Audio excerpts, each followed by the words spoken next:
Media के माध्यम से सरकार की ओर से एक विनम्र अपील करना चाह रहा हूं आंदोलन पर बैठे हुए छात्र बंधुओं से। सरकार की ओर से चर्चा के लिए हम हर समय तैयार हैं। सरकार के दरवाजे खुले हैं। This is a standing invitation to all our youth friends. आप किसी समय भी कभी भी चर्चा करना चाहे, आपकी सुविधा अनुसार हम चर्चा के लिए तैयार हैं।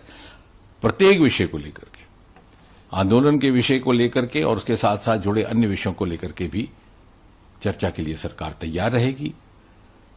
और जितना समय चर्चा के लिए लाजिम होगा उतना हम देने को भी तैयार हैं। We do not stand on prestige, we never stand on Prestige.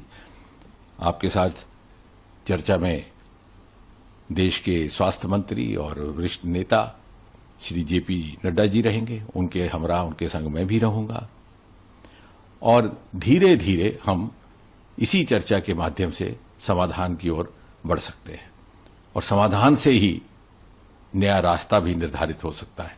जहां भी आप कहें, चाहे आप रेजिडेंस पर कहें नड्डा जी की, तो वहां भी चर्चा हो सकती है।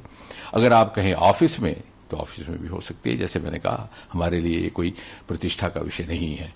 और श्रोताओं की जानकारी के लिए मैं यह भी कह दूं कि कल दोपहर से लेकर के आज दोपहर तक 4 मर्तबा हमारी ओर से औपचारिक तौर पर ऑफर जा चुका है, पेशकश जा चुकी है इन छात्र बंधुओं से, इनके प्रतिनिधियों से बातचीत करने के लिए, चर्चा करने के लिए। और प्रधानमंत्री श्री नरेंद्र मोदी जी स्वयं बहुत संवेदनशील है इस विषय को लेकर के। उन्होंने जैसे सोहे भी अपने कथन में कहा कि सर्वाधिक प्राथमिकता और इंपॉर्टेंस और महत्व देते हैं युवाओं के हितों को।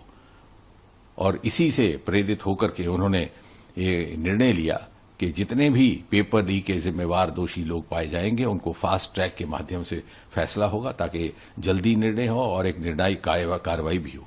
And this is a part of the series of continuous steps being taken by the government for the safeguard of the welfare of the interest of the students. और इसलिए मैं एक बार पुनः बड़ी विनम्रता से आपसे अपील करता हूं कि आइए, बैठिए, चर्चा कीजिए और इस परिस्थिति का समाधान निकालने का हम एक ईमानदाराना प्रयास कोशिश करें। धन्यवाद।